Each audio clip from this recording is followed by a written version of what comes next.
He has studied as engineer in electrical and electronics. He has worked as IAS officer for 7 years. During 2019 parliamentary election, he had served as returning officer and had spoken about the vulnerability of EVM system in interviews and on social media. He had raised this issue during the training of returning officers in Delhi conducted by ECI before 2019 election too. He speaks about the current EVM system after seeing it in operation and raising concerns about the same. For me, I've been raising this, I think, around like 2019 onwards. And I have had a complete change of mind with respect to EVM while being in service. Because if you look at my 2016-17 tweets, those will be mostly defending EVMs. That's because I had conducted elections in 2013 and 14, and I was pretty sure about how the EVMs were not vulnerable, being a rudimentary device, and with a lot of safeguards that comes with it. The Election Commission used to generally argue that it is not just about the technical hackability of the device, whether it is hackable or not. It is about under what circumstances it can be hacked and what are the checks which are there. If at all there is a manipulation or a hacking, that how we can verify it or how it can be caught. So it is to say in terms of like a technical safeguards, administrative or process safeguards, or what you call as physical safeguards. So technical safeguards, the commission's argument essentially was always EVMs are a very rudimentary device and one-time programmable device. It has a ballot unit, which is a electromechanical device where you just press something. It doesn't have any electronic information as such. There's a button, there are buttons. And on top of which, actually on the ballot unit, if you have voted, you'll see a candidate names and symbols are there, which are actually pasted on top of it. There is not electronically fed or anything to the ballot unit. It is just a paper pasted on top of the ballot unit corresponding to the different buttons which are there. And then there is a control unit from ballot unit which is connected to the control unit, which the commission argued is like a calculator. There is nothing hi-fi going on in there. It's just a counter. It just adds one vote to each candidate which is there. And it is also candidate agnostic. It doesn't know whether candidate one is BJP or Congress or SAPA or BASPA or any of that. It is a simple candidate one, candidate two, candidate three, candidate four. So the machine is electronically not aware of the candidates per se. Then, of course, one-time programmability was also there. And in terms of physical safeguard, the commission argued, because there was a question about what people said that, okay, this might be rudimentary. There will not be any Bluetooth or wireless or any of those connections, but it can be accessed. If somebody has a physical access to even a calculator, then it can be used. So the argument came about was a physical safeguard of it, that the machines are always kept in safe custody with machine gun, police and paramilitary and CCTV and double lock and all those things. And because of that, there is no physical access to the EVMs, and hence it cannot be done. So the argument about the physical access to the device and forcefully changing things kind of put a stop there. Then what happened was that there was an argument that, okay, what if something had happened before, right? Even before it came to the district, because only then we know the EVMs have come and we don't know where it was manufactured. We don't know where it came from, what happened in the transit, etc., etc. Then came most of this administrative or the process safeguards, which are there, the commission argued. The first one is, of course, about that the machine doesn't know who the candidate is, right? It can never know who the candidate is. And candidates are only announced close to around 15 days finalized. And the sequence is only the Form 7A. Candidate list is announced only around 15 days before the elections are. After the nomination withdrawal, scrutiny withdrawal, and allotment of symbols, and then a Form 7A and the candidate sequence is done.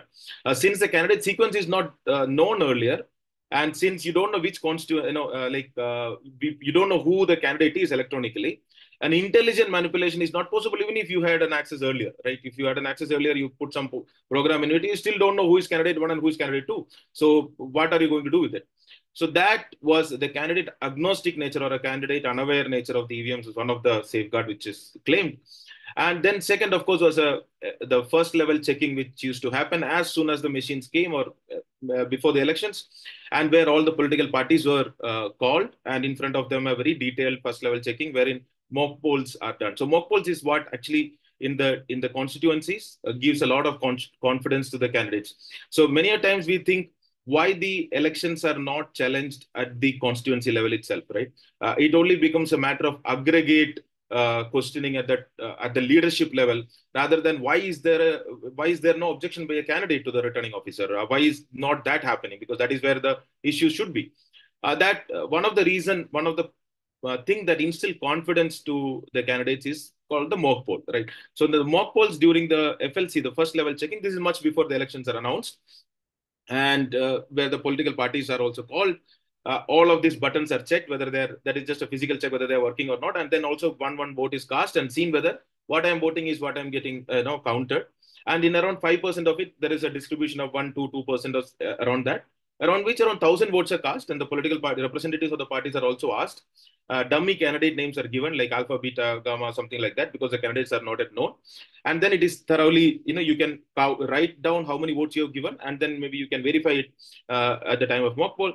So that is the first mock poll and the FLC being done. Then there are two more mock polls that happens. One is after the candidates are announced, that the Form 7A is published. The commissioning is done, wherein the ballot unit and the control unit are brought together, and the candidates' names are actually passed, and the candidate sequence is done. The number of candidates, the lock is set, and then there the candidates' representatives or the candidates themselves. Earlier it was political parties, now the candidates themselves can come and do it. So this is a second mock poll. Again, you can't call it a 5% random sampling, because it is not like if 1 out of 5, if there are, let's say, 100 booths, if you take 5 and one of them fails, it is not like we'll assume that 20% of the population is has an issue. What we do is actually search for a 5% good EVM. So it's so if one is wrong, we'll just keep it aside and we'll look for another one and then see whether that works or not. The one which is not working will be sent to the ECIL or Bell for a repair. So it is not random sampling per se, even though we use it very much. It is searching for first 5% of the working EVMs, right? Which is again was a loophole there. But that is the second loophole. And the mock poll, the third mock poll, of course, here also again around randomly selected 5%, like 1,200, 1,000 vote, etc., is done. And then at the last moment, on the day of vote itself, 50 mock polls are done at the day, which was the most weak argument, because do you know that 50 votes are going to be cast on that day? There was this argument that it can be, of course, bypassed by a very rudimentary programming that, okay, ignore the first 50 votes while you want to do anything. So that is a mock poll part. Even the other two aspects of the process safeguards was the randomization of the EVMs. The randomization of the EVMs meant there is first randomization, which was about where these EVMs are going, like which constituency. Let's say district has, essentially it is more applicable for assembly constituency elections, because the district has, let's say, 10 constituencies. First you'll randomize to which constituency it is going. That also is not known when the machines are coming. This is all to tackle the pre-loading of any malware or any kind of manipulated devices in that. And then the second level of randomization, which is at the time of just before the commissioning, which is when the devices are actually finally connected. Before that, we do that which booth should this go. So these are all unknowns when the machines are coming. All these are done after the machines are coming, and during this period, the entire physical safeguard part of it is maintained, which is that it is kept in a warehouse or a strong room with access only in the presence of political parties or candidates. No external connectivity is allowed. All these things are done. So this was the pre-VVPAT EVM process, and which was through which we had conducted elections 13 and 14. And I used to say that, okay, there are certain issues with the EVMs, because the EVMs, what it surrendered transparency and verifiability when it comes to elections, verifiability on the part of the voter, and transparency to the candidates in terms of counting. So verifiability at the time of voting and transparency at the time of counting. So these two things were what I felt was surrendered. And the third one is, of course, the secrecy at a booth level of voting, because the pre-VVM had a mixing concept of votes, wherein the votes were not, you will mix all the votes and you cannot never know that which booth voted which way, right? So that level of information was not actually given out. So these three things I felt was a major concern about EVM. But at the same time, it added certain important aspect, which was first was there used to be a lot of invalid votes before when we were having ballot boxes. The invalid votes were because you are putting it halfway down, or something is torn, or something is not appropriately done, like we saw, or what was claimed to be invalid votes in the recent Chandigarh elections, so mayor elections. So these invalid votes were one of the key concerns of the ballot boxes. And there's a study where, like, so many candidates, margin of election winning was actually lesser than the number of invalid votes, like it's around 4,000 candidates or during the elections at that point of time. So EVM kind of stopped that invalid. A vote is cast, it is not going to be invalid now. It is going to be valid. It also, the counting errors also was stopped, and the ballot stuffing, which was a major issue in some places, because you could actually stuff in a very short amount of time, which was stopped. Booth capturing is a concept which is different because it had to do with the overall law and order issue about the booth rather than just whether ballot or EVM. You can still capture the booth if you have EVM or ballot. Ballot works, it doesn't make much of a difference. But these three things are what I felt EVM introduced, at the same time surrendering certain very core tenets of elections, which is verifiability to the voter, transparency at the time of counting to the candidate, and the secrecy at the booth level when it comes to secrecy of vote. But then 2019, I was the returning officer of a parliamentary constituency, and I was vehemently arguing about this, especially on the hackability part of it, that if at all it is, then it will be caught that way. So 19 elections, when we were having a training in the ECI, there was one particular instance where it was said that, okay, the VVPAT is a new device which was introduced around 2014, and 2019 was the first elections in which it has been introduced in a mass way in the entire Lok Sabha elections. So it was told that, okay, VVPAT will print the name and the symbol and the sequence number, serial number of the candidate, and the voter will be able to see it. So when it was told during the training, I had some concern, because till now we were continuously claiming that EVMs are a standalone device, that they are candidate unaware or agnostic, it doesn't know what the candidates are. So if it is a standalone device, which is supposed to be unaware of candidates, how is it possible that it is going to print the name of the candidates? It means the candidate themselves don't know that they're going to get a ticket from that constituency, like just a day before nomination. Even the last day of nomination, there is confusion whether he's going to get a ticket or not. So how is the machine going to print this, right? So then I asked this question, how is that a standalone device is able to print these name and symbol of the candidates, because it is known very late in the election cycle, after the elections are announced and very close to the election cycle. So then the answer came, oh, the engineers will come and upload it. So when I heard the term upload it, I was a little concerned, because upload means connection, right? There is no way you can upload it without connecting to a device. And any device that you connect to other than these three devices is an external device.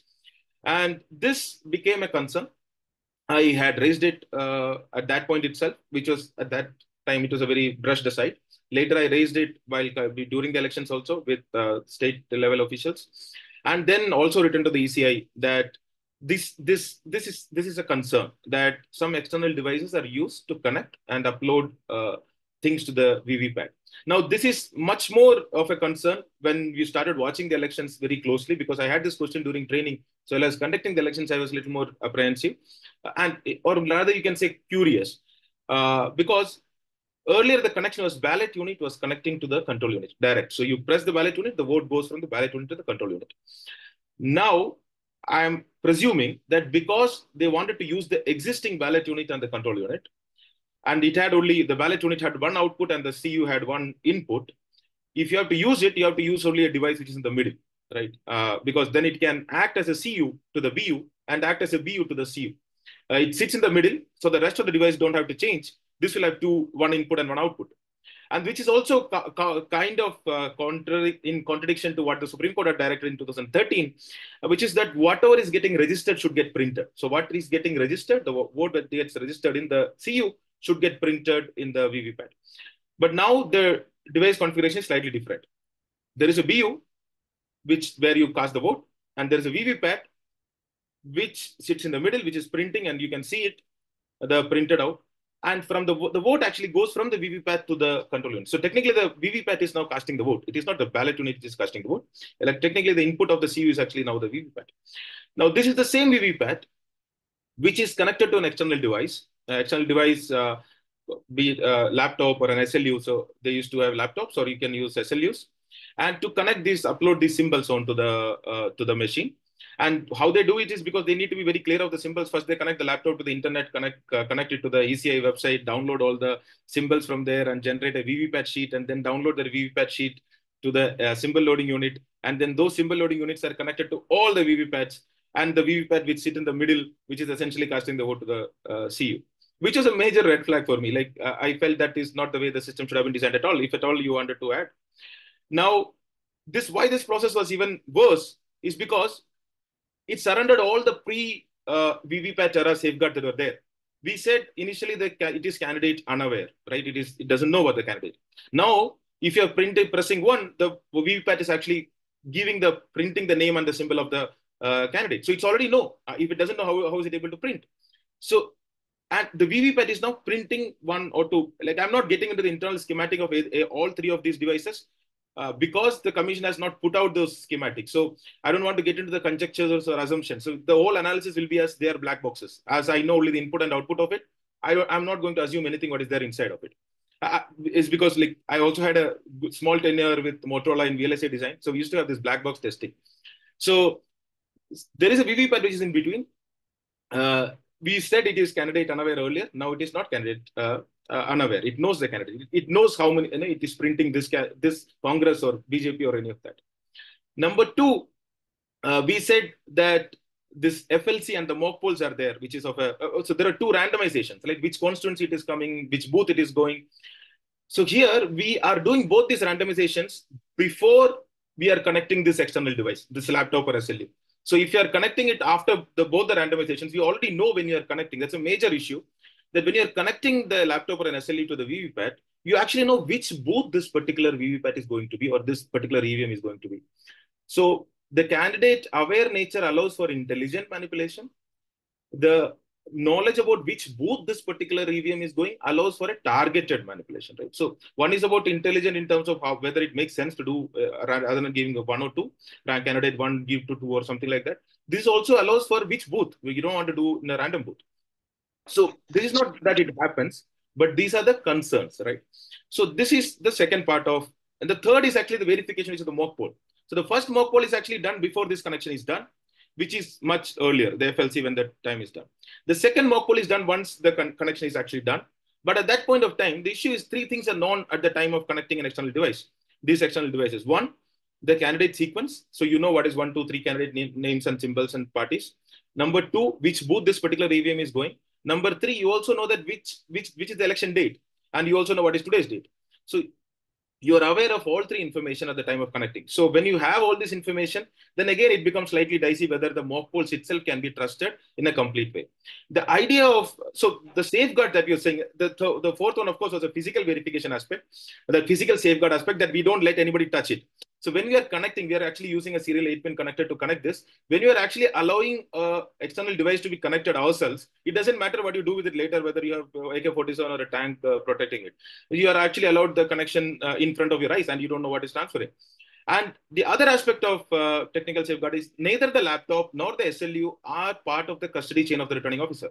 It is not kept in the strong room. It is not part of the whole sequence of where the VVPAT and the CU and the BUs are to be kept. It is not part of it. Laptops and SLUs are brought in, done, used for, and immediately after the elections, or I think the elections are all +1, it is taken out. It is not part of the returning officer's custody chain or part of strong room.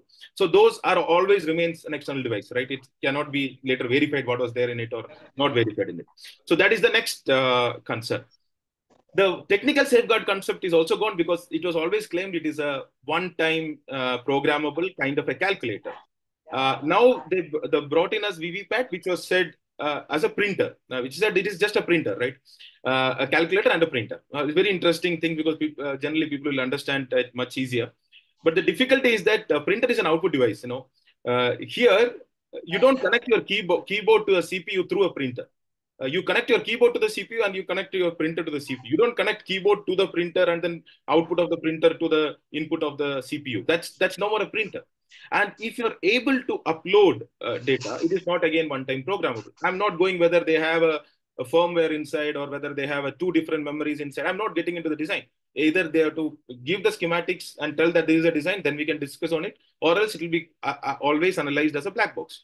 So here there is a device which is sitting in between, which is not one-time programmable, which can be programmed or uploaded, data can be uploaded, which is connected to an external device after both level of randomization, after the FLC and the mock poll, first mock poll, after with an external device, laptops and SLUs, which are not part of the custody chain of the returning officer, and which is what is printing and showing the vote to the voter and also casting the vote in the CU.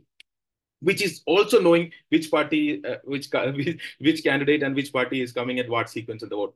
So this becomes now the key aspect. Now the BU and CU are very secondary. It doesn't matter in that whole scheme of things.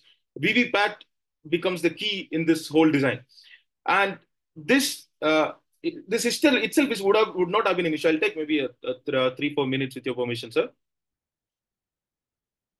Because my 20 minutes yes, are over. Go ahead.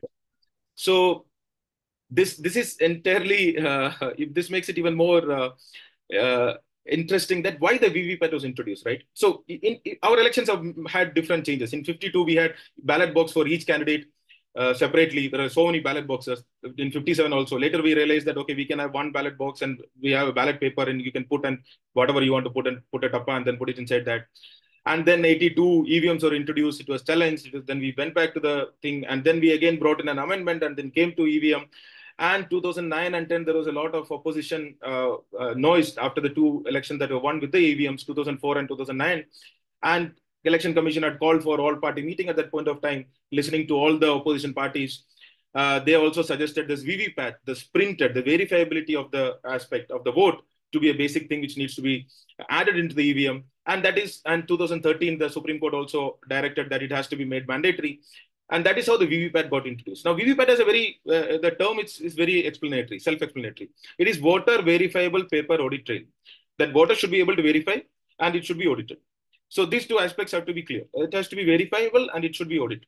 So now, because the commission kind of introduced in a very half-hearted way, the safeguards that you are relying on were all pre-VVPAT era safeguards.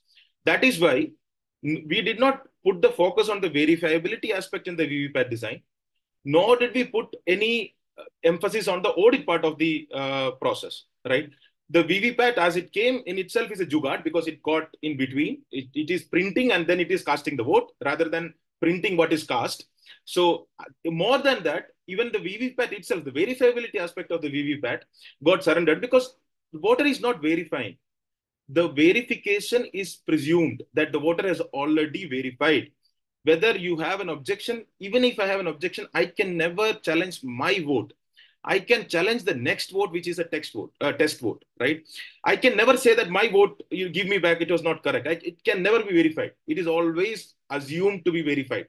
The next vote I can challenge, which is a test vote. And if it comes to be what was to be designed in a proper way, then I become the suspect that, okay, my challenge. So we now trust the machine more than the voter. Even if the voter challenge, we say the voter is the focus of all of this. We have now more trust on the EVM, on the machine, than the voter, even if the voter claims other way. That is one aspect of it. The verifiability was supposed to be active verification with an agency to the voter, right? Whether that is when the verification happens. If I give you 100 rupees and say that, okay, this you have to take anyway, the next 100 rupees you can challenge, then that doesn't give you any agency. You have to know that, okay, this 100 rupees, whether it is correct or not, whether I'll check and say that, okay, it is good, I'll take, otherwise I won't take it. So that is where agency of the voter comes in as far as verifiability is there. So verifiability design also, I would feel we again kind of, I don't think any of this is mala fide. This is in the kind of hurry in which this VVPAT design got introduced, both in terms of where it in the system and also how it was designed. There is a hurry in it. And because of that, this core aspect of verifiability was surrendered. It was presumed verifiability, or maybe we don't trust our voters that much. Second part of it is audit. Now, this is again a very interesting thing. That generally when there is an any kind of an audit that needs, you take a population size, you say that, okay, what is the confidence that you need, and then you apply your hypergeometric distribution and say that, okay, this is what I require. Here we take the entire Indian election as a single population, right? And say that, okay, the whole election, but none of the entire Indian election is not a single event. It is not even done in one phase. Each election to each constituency is one independent event. An election to a constituency is an independent event because that has a demonstrable result. The whole election doesn't have one result, so election to a constituency is a sample population size that should be seen, and depending on that, the confidence level and how many EVMs to be seen as debug, that needs to be decided, and then the number of VVPATs to be audited should have been found. That would have been the most rational, scientific way to go about the auditing aspect of it. Instead, because the commission felt we are 100% sure nothing can happen, VVPAT is just because all these directions are. We will do one for your sake. Okay, we'll do one in every constituency just to tell that, okay, nothing is happening. And then some people went to the court and said, okay, that is not enough. So court said, okay, na tera na mera, let's do 5. I don't know the reason for that. Why not 6? Why not 4? Nobody knows.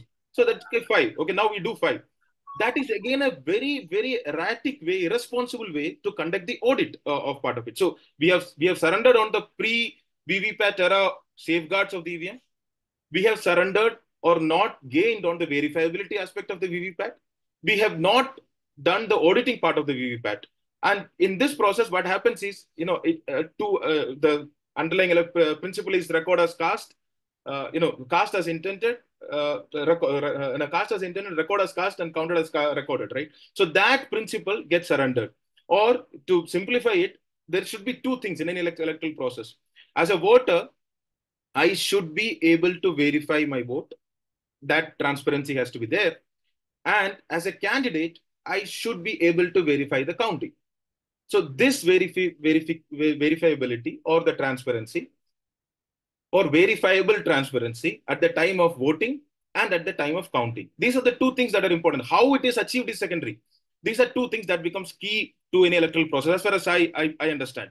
And here we have surrendered on both.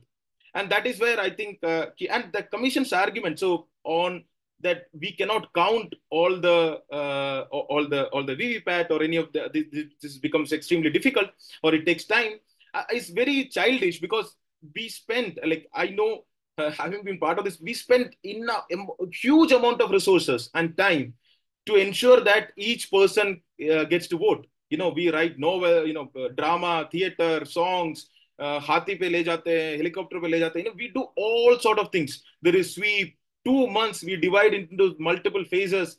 We conduct elections over 2 months. And at the time of counting all those efforts, right? All those efforts was to what? To get the vote and then to count it so that we can announce the result. At that final moment, when it comes to counting, you say, oh, time here. We don't have time. Why you spend so much of effort then for 2 months and money and resource and everybody involved in it? You can't put 10 more tables to count. That is a very childish, I don't know, highly responsible take on the VVPAT counting slip order. I'll just complete one more thing and finish it. The funny thing is, Commission's own conduct of election rules, 2013 amendment, 56D4B, it says that if there is a discrepancy between the count of the VVPAT slips and the count of the EVM, right? The CU count. So there are two devices now. That is another issue. That's a legal question. What is vote? What is my vote? Is it the one which is in the slip, which I saw, or is it the one which is in the CU? Because there are now two recordings of my one expression. I have one expression, which is my vote. Now it is recorded in two different manners. One is as a VVPAT slip, which I saw, and the other is as a CU, which is getting counted. Now, which is actually legally my vote? That is a legal question to answer. Now, Commission itself says that if there is a discrepancy, because there are now two recordings of it, if there is a discrepancy between two of them, then the count of the VVPAT slips should proceed, should get the precedence and should be included in the result sheet, not the count of the CU.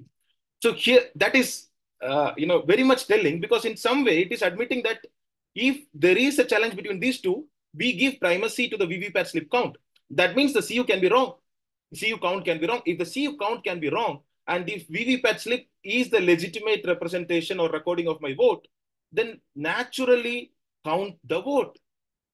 Why are you counting the duplicate recording of a vote, which you itself say that if there is a discrepancy, I myself will reject? Count the vote. So that is the one of the aspects also I wanted to mention. I think with that I'll conclude my. See, keeping in mind the fact that elections are coming in 2 months, may I request both Kannan as well as Madhav to suggest what we can do in these 2 months, if it is possible, if anything is possible, if you have any suggestions. I think there is one more discussion. Nikhil sir has given a suggestion that there it can be could happen is a infinite series of wild possibilities. Actually, that is true in terms of but that is how processes evolve, right? It is not an adversarial question of this should change or that should change just because there are possibilities. It is that once we identify loopholes, any change, any progress happens from addressing those loopholes. That is why we moved from ballot boxes to ballot papers to EVMs to VVPATs and so on. So if there are principles, I don't think any one of us can object that a voter should be able to verify his vote and the candidate should be able to verify the count. So these are not things anybody should be against per se. These are things which all of us should be asking, because all of us are ultimately at one point either a voter or maybe some of us would be a candidate. So at that point of time, verifiability at the time of voting and transparency and verifiability at the counting should be a collective demand, rather than trying to protect the existing process as if that is the end of all. I don't think even commission thinks that it is the end of all. Nobody thinks. It will evolve. So the questioning should be allowed without it being seen as adversarial. That is one thing I wanted to say. Second, of course, I believe, there are many suggestions that come in, and I'm in no position to say what can be done, what cannot be done. But limited experience says I don't see any change happening to any of the processes as far as EVM is concerned. The existing EVMs already there. I think the FLCs would all start in a few days, if not in a month or so. And only thing that can be realistically asked for is either a proper 100% counting, because that is my vote of VVPAT slip, or at least a statistically reliable audit at each constituency level, right? Instead of taking the whole country as a sample population and then trying to do it this. So at least that part, and that is, I still believe there is some scope for it, because that is still 2 months away from the date of election. The counting happens a little later. The arrangements can still be done. And it also allows for, we have a clear-cut message to the voter that please vote, and also verify, at least through visually, passively, that the person you have voted for is the print that has come. This does not solve the whole issue, but maybe one step towards improvement in the process. That's all I think I have. Thanks a lot to all of you who came today. Thanks a lot, especially to Madhav and Kannan for sharing your thoughts, and also Rahul for intervening effectively. I think we got a lot of suggestions, because what we do realize are the problems. The problems are something which are very clear. We also, I guess, have some idea of what the solutions can be. The issue is, what can we achieve? How soon can we achieve? What is achievable? What is practical? Okay. So I guess we will also have our own discussions on that. And maybe in a few days' time, maybe in 3-4 days' time, we will share what we, even as PUCL, wants to do about this. Whether we, because there are two things which are very clear. One is that even if one is planning to go to court, one will have to first write to the EC, even if the EC is not going to reply to it or is going to just ignore us, because the courts will insist that have you approached the EC. So in that sense, even if one goes to court, I'm not saying that we will go to court, but even if we go to court, writing to the EC with all the problems or all the solutions becomes very, very important. Okay? And I think we'll already started preparing some kind of a representation. So we'll finalize it, circulate it to all of you. And then on that basis, we'll move forward. We'll have to move forward very, very fast. But, well, we don't have any other choice. So thanks a lot for everybody for being here on an issue which I think affects all of us and will affect all of us in not only in the coming elections, but even in future elections.